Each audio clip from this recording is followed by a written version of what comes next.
गरिमा आहूजा जी, कोटा। राधे राधे महाराज जी।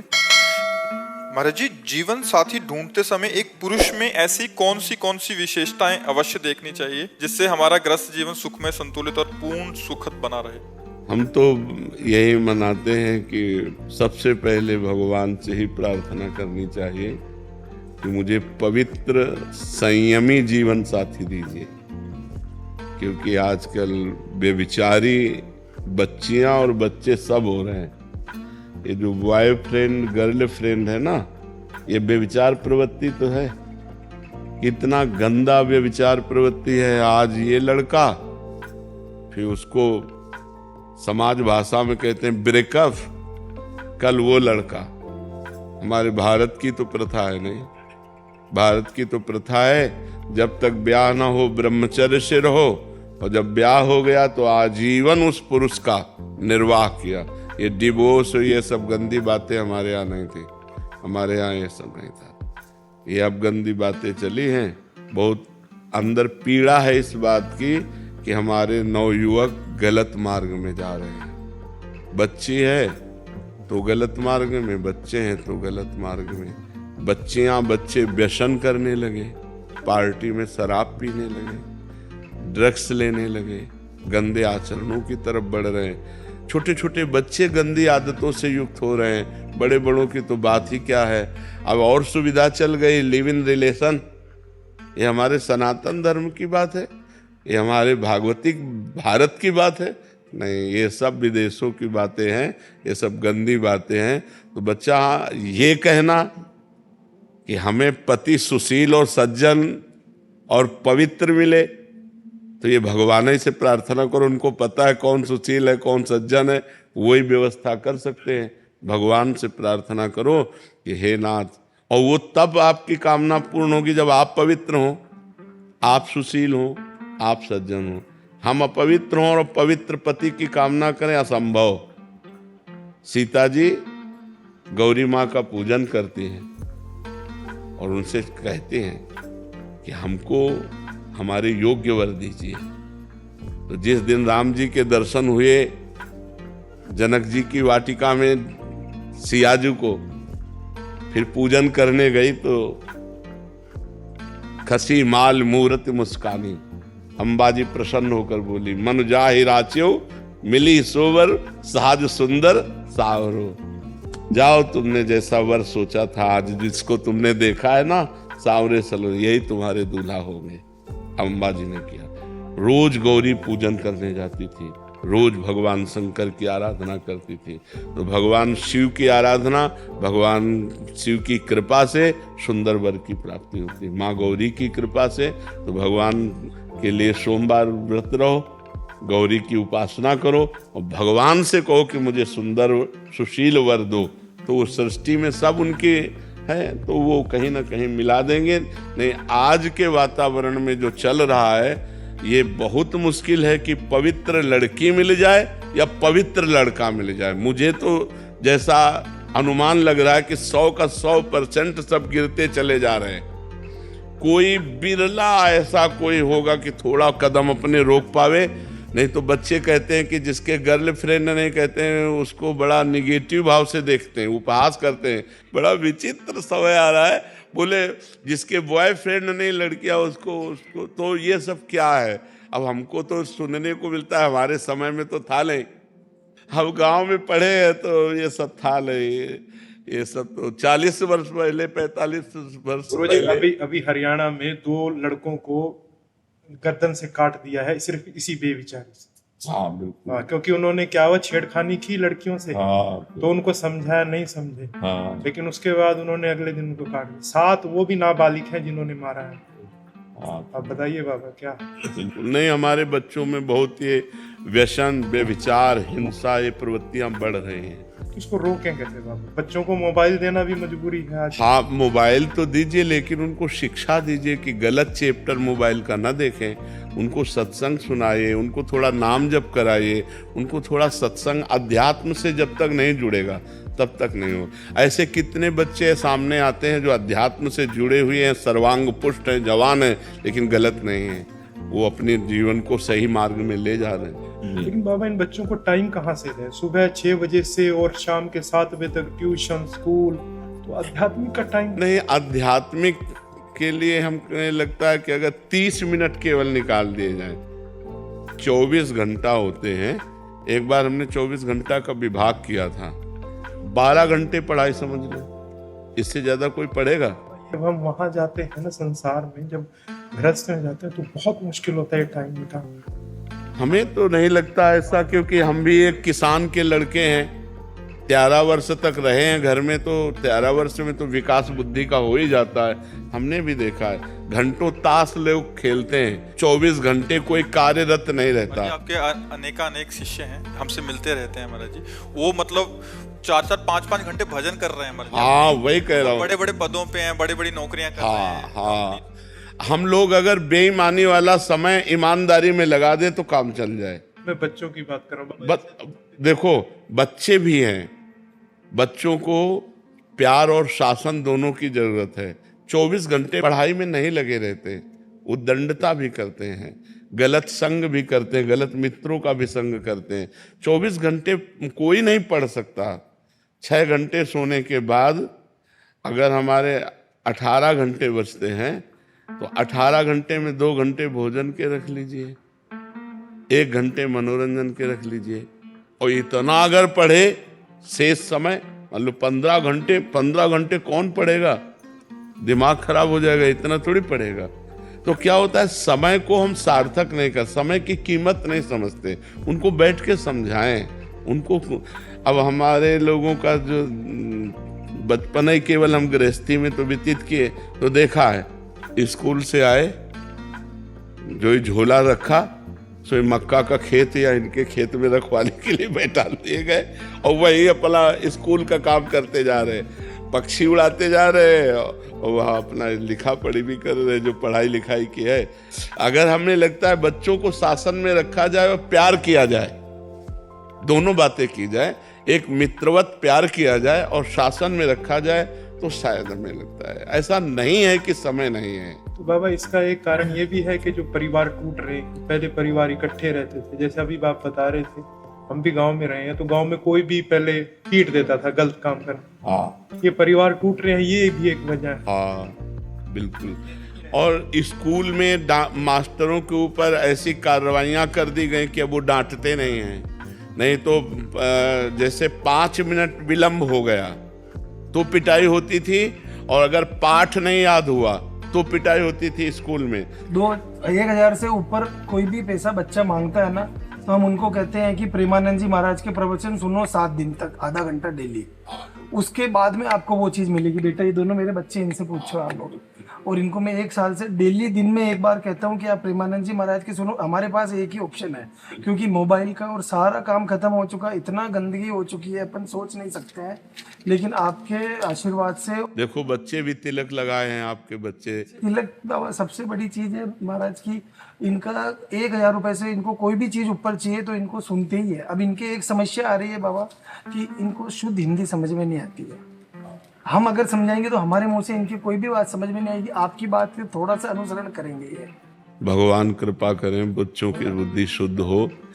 माधव जी, महाप्रभु जी, महाराज जी, आपके चरणों में कोटि कोटि नमन।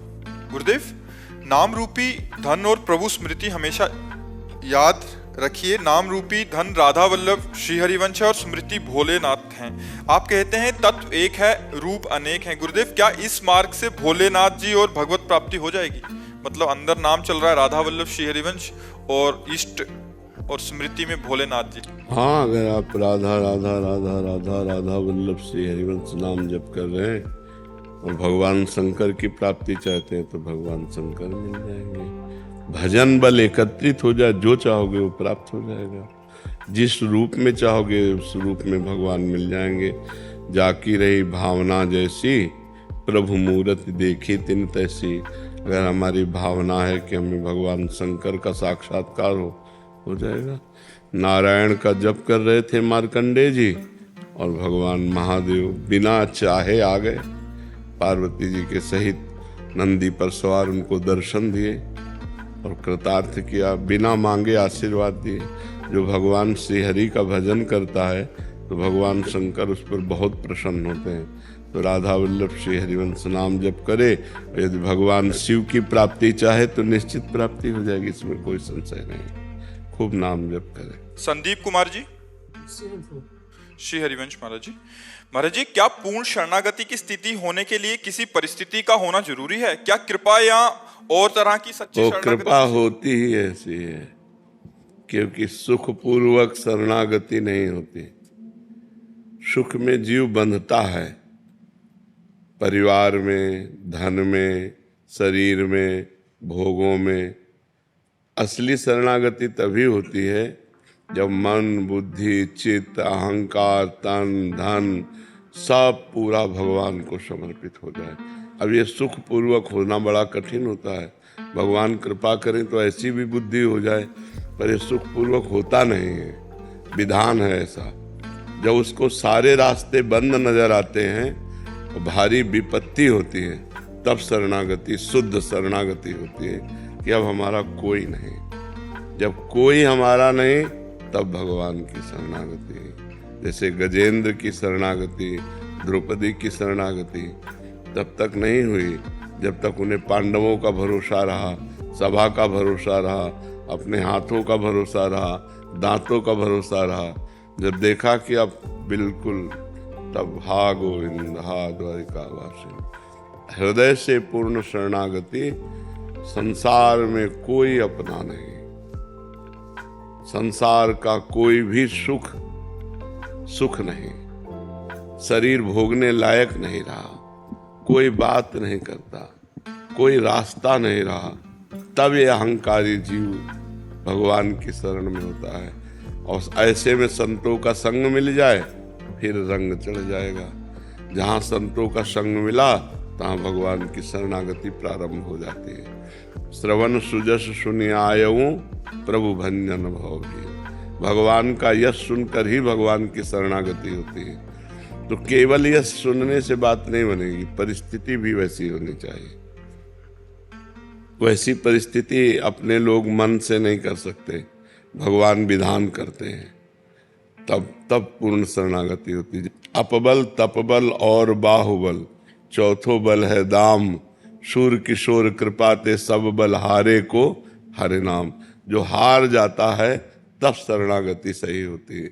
और जीव तब तक हारता नहीं है जब तक परिस्थिति ना आ जाए। कोई शरणागत, कहाँ शरणागत? सब सुन तो रहे। देह हमारा, तन हमारा, मन हमारा, इंद्रियां हमारी, भोग हमारा, परिवार हमारा, सब कहने को है कि सब कुछ भगवान का है, लेकिन अंदर से शरणागति हो जाए। जबान से भले तुम अपना को कोई फर्क नहीं पड़ता, अंदर से, हृदय से भगवान की शरणागति तभी होती है जब भगवान ऐसी कृपा करते हैं, ऐसी परिस्थिति दे देते हैं। अंश जी, यमुनानगर से। राधे राधे। राधे राधे महाराज जी। महाराज जी, मेरी आयु 16 वर्ष है। मेरे पिताजी आपसे दीक्षित हैं। एक दिन आपके एकांतिक वार्तालाप सुनते हुए मैंने नाम जप से भगवत प्राप्ति होती है, इस बात को अपने पिताजी से पूछा कि भगवत प्राप्ति होती क्या है। उन्होंने जवाब दिया कि जब हम परम पिता परमात्मा, जिसके हम अंश हैं, उनसे मिल जाते हैं तो उसे भगवत प्राप्ति कहते हैं। पर उसके बाद क्या होता है, ये बात मेरे को ठीक से समझ नहीं आई।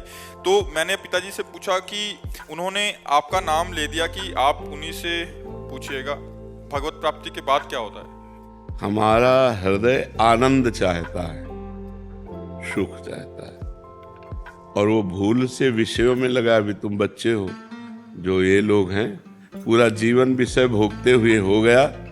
क्या आज लगता है कि मैं सुखी हूँ? वही तृष्णा, वही भोगने की फिर इच्छा, तो पूरा जीवन हो जाता है मनुष्य को भोगते हुए, कभी तृप्ति नहीं मिलती। हम आनंद चाहते हैं, शाश्वत आनंद चाहते हैं, नित्य आनंद चाहते हैं और परमानंद चाहते हैं, जिसमें दुख का लेश न हो। वो है भगवान।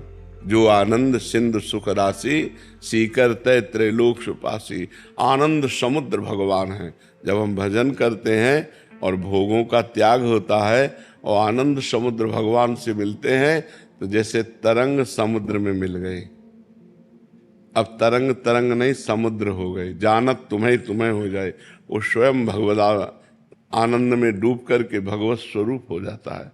जन्म मरण के भय से नाना प्रकार की विपत्तियों से, नाना प्रकार के दुखों से, नाना प्रकार के कामनाओं की जलन से जीव मुक्त हो जाता है। समझ पा रहे हो? तो खूब नाम जप करो, ये आगे भगवान खुद अनुभव करा देंगे। ये अनुभव गम्य है, ये वाणी से इसका क्या वर्णन करें। भगवदानंद का वर्णन तो बहुत दूर की बात है, विषयानंद का वर्णन नहीं हो सकता। आप एक चीज कोई खा लो तो पूछे कैसे, बोले बहुत अच्छी। मान लो गुलाब जामुन पाओ, कैसा है, बोले मीठा है। कैसा मीठा है, बोले बहुत मीठा है। इसके आगे तीसरी बात होगी कि आप खा के देख लो। जब विषयानंद का वर्णन नहीं हो सकता तो भगवदानंद तो बहुत अनिर्वचनीय है, उसको कैसे वर्णन किया जाए। वो तो अनुभव गम्य भजन जय संता, अनुभव गम्य है। जितना भजन करोगे उतना अनुभव होता जाएगा। जी ऋतु गौर जी। राधे राधे महाराज जी। महाराज जी, क्या हमारे अलग अलग पंथ के विभिन्न गुरु हो सकते हैं? हाँ, क्यों नहीं।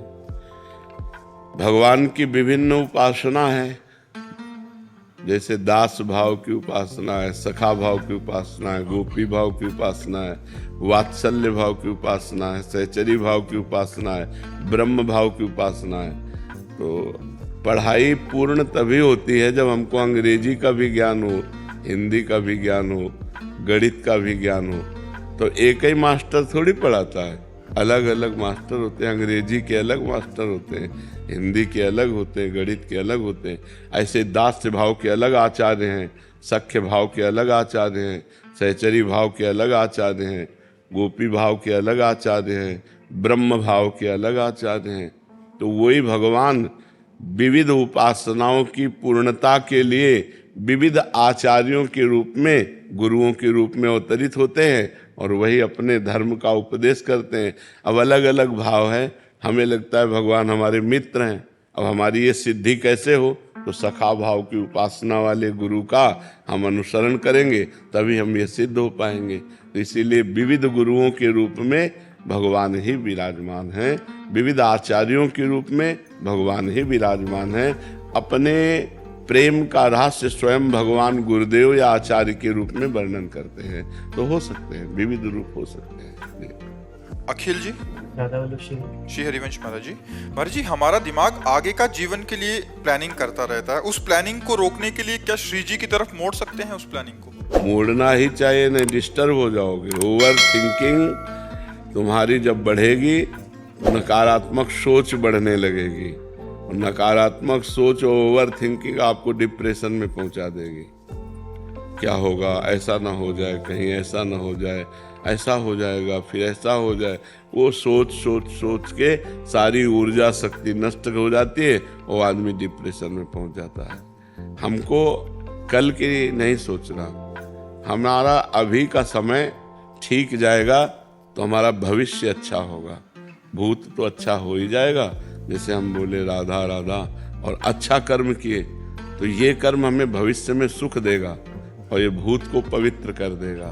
तो वर्तमान को जो देखता है, वर्तमान को सुधारता है, जो वर्तमान में दृष्टि रखता है, उसका भूत और भविष्य पावन होता है। जो भूत भविष्य की चिंता में वर्तमान को व्यतीत कर देता है, उसका जीवन व्यर्थ होता है। मान लो ये वर्तमान का मिनट है, अब इस मिनट में आगे क्या होगा, अगर आगे ऐसा हो जाता, वैसा हो जाता, तो उसका कोई परिणाम तो रहा नहीं, व्यर्थ है।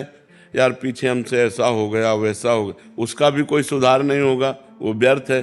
सुधार होना है, राधा राधा राधा वर्तमान में बोलो और अच्छे कर्म करो, भूत भविष्य की चिंता का त्याग कर दो। भगवान कह रहे अनन्यस चिंतयन्तो माम ये जनाः परिपासते तेषाम नित्याभियुक्तानाम योगक्षेमम वहाम्यहम्। मैं तुम्हारे योगक्षेम का वहन करूँगा, प्राप्त जो है उसकी रक्षा करूँगा और जो अप्राप्त है उसको प्राप्त करा दूँगा। अप्राप्ति की प्राप्ति का नाम योग है और प्राप्ति की रक्षा का नाम क्षेम है। अपना कर्तव्य केवल भगवान आदेश कर रहे हैं, अनन्यस चिंतयन्तो माम, अन्य न चिंतन हो, केवल मेरा चिंतन करते हुए अपने कर्तव्य कर्म को करो। किसानी, व्यापार, नौकरी जो भी है, भगवान का चिंतन करते हुए धर्म पूर्वक करो। तो मैं तुम्हारा ठेका लेता हूँ तुम्हारे योग क्षेम का। और तेषाम अहम समुद्धरता मृत्यु संसार सागरात, उसका मैं स्वयं मृत्यु रूपी संसार सागर से पार करता हूँ। तेसा माम समुद्धरता, मैं उद्धार करता हूँ। हमारा बस एक ही कर्तव्य है, वर्तमान में सही आचरण करते हुए भगवान का स्मरण। सही आचरण में जो आप व्यापार कर रहे हो बेईमानी मत करो, जो आप पद में हो उस पद का ठीक प्रयोग करो। आप किसान हो तो हर फावड़े पे भगवान का नाम स्मरण करते हुए चलाओ। बस अपने कर्तव्य का पालन और भगवान का नाम जप वर्तमान में करो, इसी में सब मंगल हो जाएगा। रोहित भट्ट जी, राधे राधे महाराज जी। महाराज जी आपके चरणों में कोटि कोटि प्रणाम। महाराज जी, जो हमारे पूर्व जन्म के प्रारब्ध के कारण हमें इस जन्म में अच्छे या बुरे भोग भोगने होते हैं, उन्हें इस जन्म में भोगते हुए हमें स्मरण क्यों नहीं हो पाता कि कौन से अच्छे या बुरे कर्मों का फल हमें मिल रहा है, ताकि हम उन भोगों को भोगते हुए माया विस्मृत कर देती है। माया विस्मृत कर देती है। जैसे 9 महीना माँ के गर्भ में रहे, 1 सेकंड की भी याद नहीं रहे तो इसी जन्म में, पूर्व जन्म की तो छोड़ो, इसी जन्म में हम माँ के गर्भ में 9 महीने रहे और हमें 9 सेकंड का विज्ञान नहीं कि किस स्थिति में हम थे गर्भ में। इसके बाद परसों आपने दोपहर में क्या खाया था? देखो माया विस्मृत कैसे कराती है कि अभी परसों की बात है, तो आपको सोचना पड़ेगा। परसों बड़ा मेहनत करनी पड़ेगी, तब परसों दोपहर में क्या पाया था फिर आप निर्णय कर पाओगे। ऐसा है माया का विस्मरण जाल, वो हमारे हर बात को विस्मृत कराती जाती है। फिर तो वो पीछे के जन्म की बात है। इसी जन्म में मान लो अभी पूछा जाए 3 दिन पहले आप इस समय क्या कर रहे थे, तो आपको सोचना पड़ेगा। 3 दिन पहले 3 बजे बहुत दिमाग लगा, फिर आप सही निर्णय कर। 3 दिन वाली बात तो जन्म और जन्मांतर, ये तो बहुत, ये माया की चाल ऐसी है वो विस्मृत कराती जाती है, और भक्ति की चाल ऐसी है कि स्मरण कराती है। तो अब जैसे आप भजन करो और भगवान में चित्त जुड़ने लगे, माया से ऊपर उठने लगे, तो आपको ज्ञान होने लगेगा। पूर्व जन्म में हम ये थे, हमारे द्वारा ये आचरण हुआ, उसका ये फल हुआ, ये आचरण हो। जितना आप भजन के द्वारा पवित्र होते जाएंगे उतने आपको स्मृति जागृत होती जाएगी, और जितना आप माया में लिप्त होते जाएंगे उतने विस्मृति होती जाएगी। ये माया का खेल है जो जन्म जन्मांतरों की कर्मों का विस्मरण करा के हमको आसक्त किए हुए इस शरीर में। ये भी शरीर छूटेगा, बहुत शरीर छोड़ दिए, ये भी शरीर छूटेगा, पर ऐसा नहीं लगता कि ये छूटेगा। नहीं, मरना है, दूसरों को देखते हैं मरते हुए, लेकिन अपने ऊपर नहीं आता कि हम भी मरेंगे, हमारा भी सब छूट जाएगा। तो हम ऐसी कमाई कर लें जिससे हम परलोक में आनंद उठावें। तो जिसको ये ज्ञान हो जाता है वो भजन में लग जाता है, पाप कर्म का त्याग कर देता है, अच्छे कर्म करने लगता है। तो ये माया भगवती हैं जो विस्मरण कराए हुए। दैवी हेषा गुणमयी, जो त्रिगुणमयी माया है, दुरत्यया, ये तरने में नहीं आती, बहुत कठिन है। जो भगवान की शरण में हो गया और भगवान का नाम जप करने लगा, वही पार हो जाता है। तो माया के कारण हमारा स्मरण ढक गया है, इसलिए हमको ज्ञान नहीं होता कि किस कर्म का ये दुख मिल रहा है और किस कर्म का ये सुख मिल रहा है। ये ज्ञान इसीलिए नहीं हो पा रहा। अगर आप खूब भजन करें तो फिर पता चलने लगता है आप कौन हैं, क्या हैं, क्या थे, क्या नहीं। अपना तो चल ही जाता है, दूसरों को पता चल जाता है, पर अगर ये सब जानना शुरू कर दे तो फिर भगवान की प्राप्ति नहीं होती। भगवान की प्राप्ति के लिए ये सिद्धियां भी छोड़नी होती। ये सिद्धियां हैं, लाख कोष से कौन व्यक्ति क्या संकल्प करके चल रहा है, तुम क्या सोच करके आए हो, तुम्हारा नाम क्या है, तुम्हारे मन में क्या चल रहा है। कई रूप बना लेना, कई जगह एक ही समय में उपस्थित हो जाना, आकाशचारी दिव्य महापुरुषों से बात करना, ये सब सिद्धियां हैं। अगर इनको स्वीकार कर ले तो भगवान की प्राप्ति नहीं होती। इसलिए जितने भगवान के प्राप्त करने वाले हैं वो सब बिल्कुल दैन्य रहते, पिट जाते हैं, लेकिन कोई अपनी तपस्या का प्रयोग नहीं करते। साधारण आदमी अपमान करके चला गया, वो चुपचाप सह लिए, क्योंकि भगवान की प्राप्ति करनी है। बड़े भूमा पुरुष भगवान की प्राप्ति के लिए ये सब सहना होता है। तो माया भगवती का कार्य है विस्मरण करा देना। समझ पा रहे आप? जी। डॉक्टर पूजा साक्य जी भोपाल से। राधे राधे गुरु महाराज। राधे राधे महाराज जी। महाराज जी, यदि कोई गर्भवस्थी स्त्री अपने गर्भकाल व संतान प्राप्ति के बाद श्रीमद् भगवत गीता में बताए गए भगवत प्राप्ति के मार्ग, इनका कहने का भाव है कि अगर ज्ञान मार्ग, कर्म मार्ग, भक्ति मार्ग में से किसी एक का अनुसरण करने चलते हैं तो क्या भगवत जो उनकी जो संतान होगी तो वो किसी, जैसे भक्ति मार्ग का इनको बालक चाहिए तो भक्ति मार्ग के विषयक पढ़ना और उसी विषयक, या कर्म मार्ग? बहुत उसमें संस्कार बदलने के लिए पहली बात है कि वो बालक प्रारब्ध से प्रेरित होकर आया है, उसका कई जन्मों का कर्म संस्कार उसके साथ है। वो कोई ऐसा नहीं है कि नवीन है, वो बहुत पुराना है, शरीर उसका नवीन है। नहीं देखते कि कोई ज्ञानी पैदा हो रहा है, कोई अज्ञानी पैदा हो रहा है, कोई गर्भ में ही नष्ट हो जाता है, कोई बाहर आके नष्ट हो जाता है, कोई बाहर आके बड़े भयानक रोगों से ग्रसित होता है। छोटा बच्चा है, अभी 500 शुगर है उसकी, ये परेशानी वो परेशानी, लकवा मार गया, बड़ी परेशानियां, ये सब पूर्व का कर्मों का है।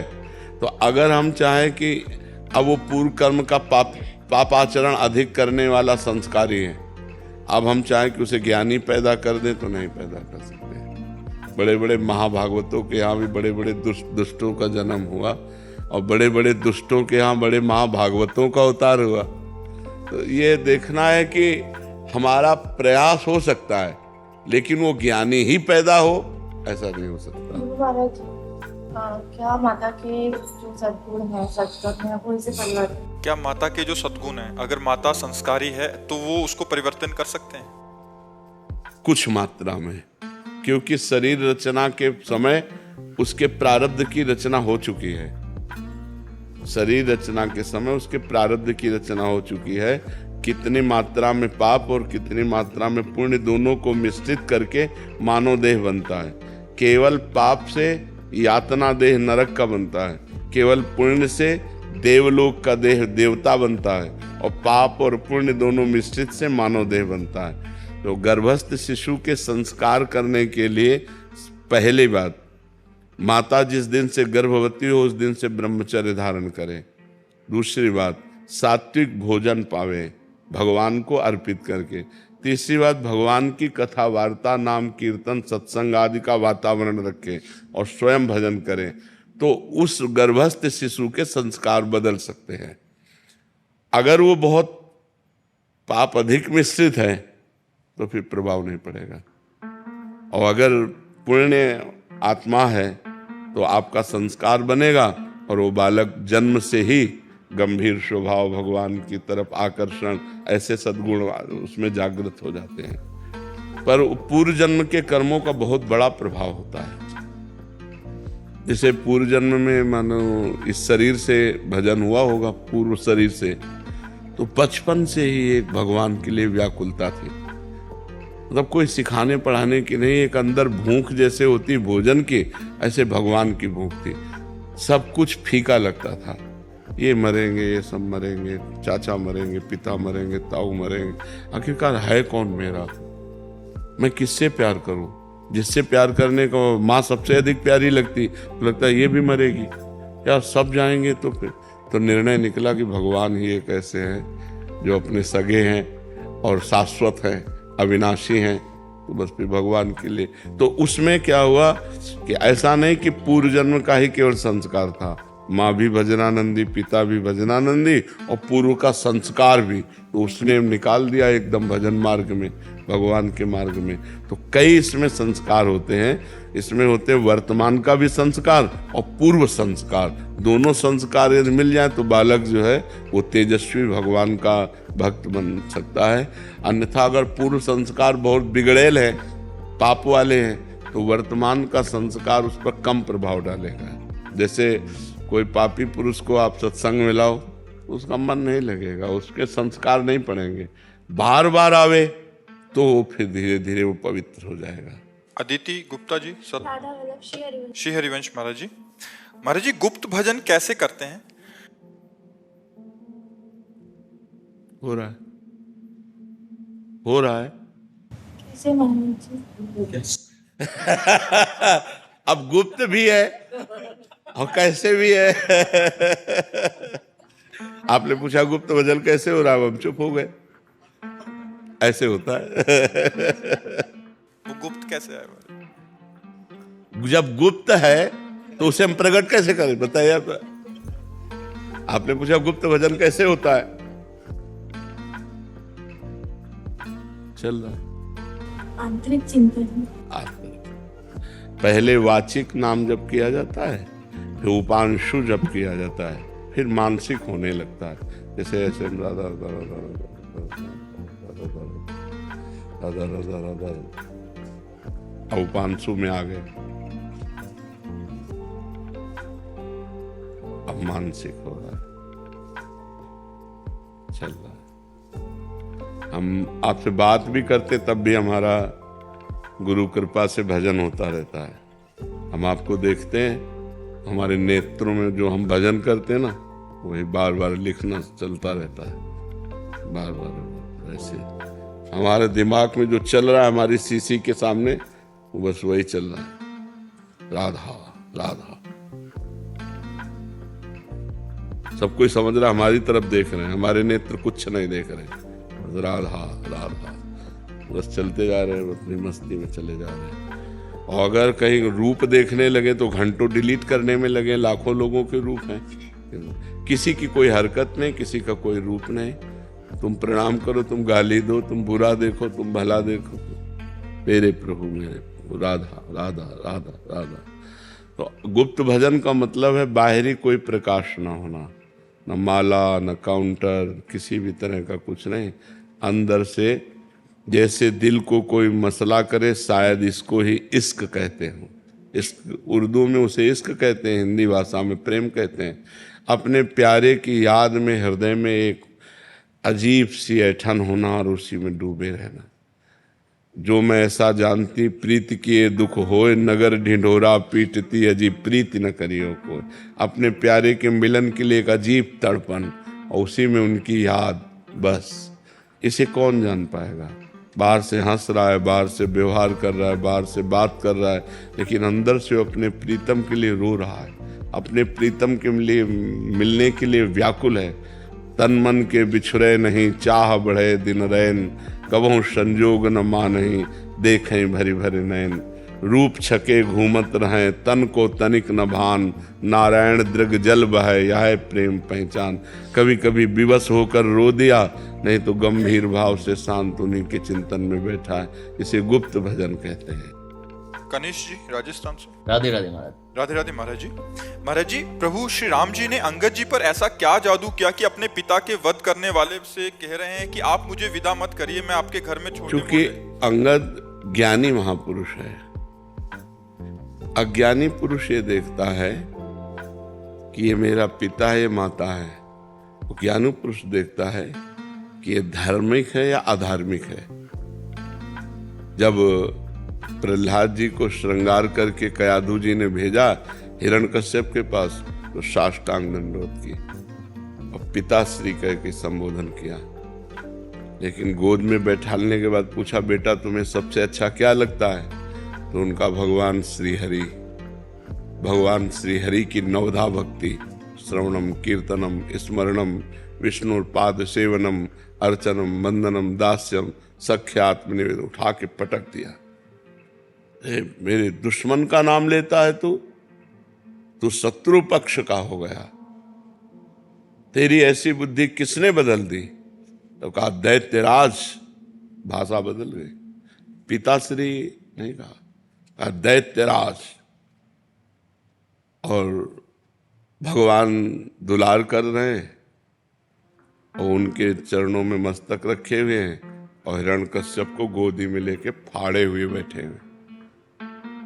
तो वहां पिता नहीं है, वहां भगवान का विरोधी है।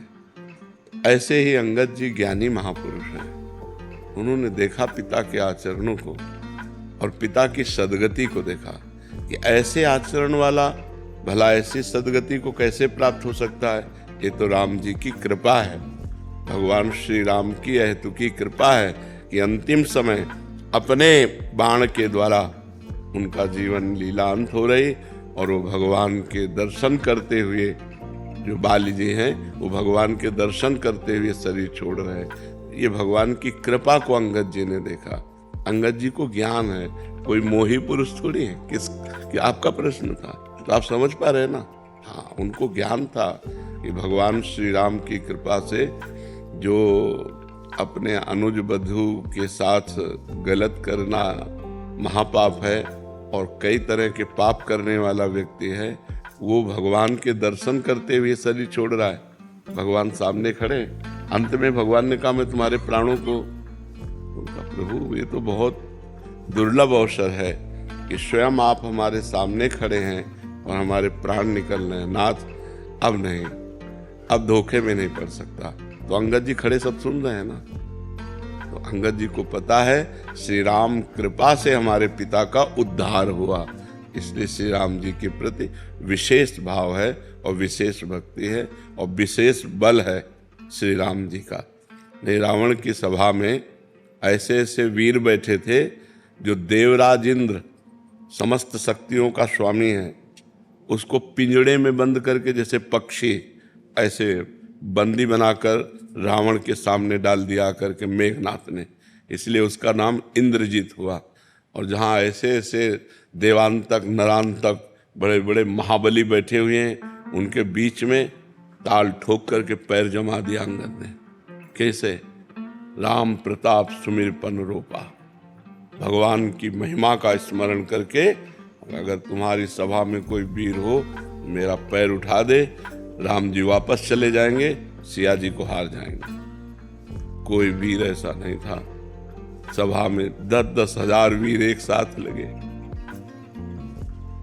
भगवान का ज्ञान जिसे हो जाता है तो फिर धर्म अधर्म का ज्ञान, माता पिता परिवार के मोह का ज्ञान, ये सब, तो वो ज्ञानी महापुरुष हो, अज्ञानी थोड़ी है। समझ पा रहे आप?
बहुत सुंदर, बहुत सुंदर, बहुत सुंदर। बस यही सब है। इससे बढ़कर क्या है, हमारे ठाकुर के पास यही था, जहाँ काम ना चलता था तीर और कमानों से, विजय नटवर की होती थी वहां मुरली की तानों से। गजब की बांसुरी बजती थी वृंदावन बसैया की, करूं तारीफ मुरली की या मुरलीधर कन्हैया की।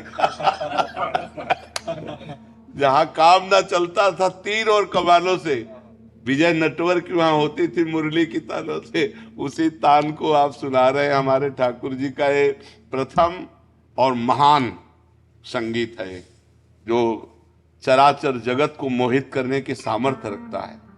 शिव की समाधि भंग हो गई, चर अचर सब विचलित हो गए, ऐसी ये मुरली है। भगवान अपने अधरों पर वृंदावन में कभी किसी सुदर्शन चक्र या किसी अस्त्र शस्त्र को नहीं धारण किया। जहाँ काम ना चलता था तीर और कमानों से, विजय नटवर की वहां होती थी मुरली की तानों। वही भगवान ने